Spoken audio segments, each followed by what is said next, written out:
Днес честваме нашите велики умове, тездали живот си по уния стръмни хълмове, а други събуждали народ до своите думи.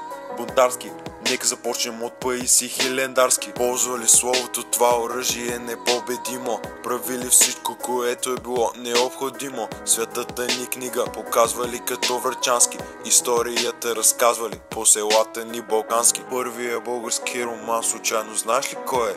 Под игото се казва, ами автора кой е?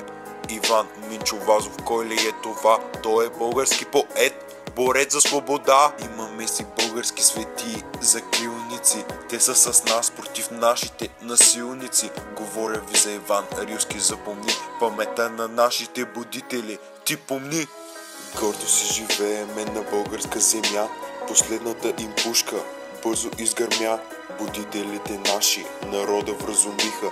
Нашите деди поробителя сломиха. Историята наша той записа, друг пък я преписа. Славните ни битки и победи той описа. На 1 ноември си спомни нашите будители. Ти помни!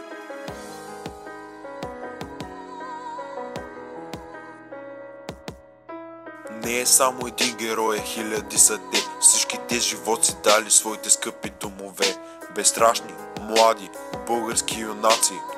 Начела им Левски знаци. Левски и Ботев дават всичко за промяна. Свободата ни не чакат нищо в замяна. Накрая Левски умира, защитавайки нас, а Ботев загива на Балкана ни за нас. Будители, освободители, бойци, българи.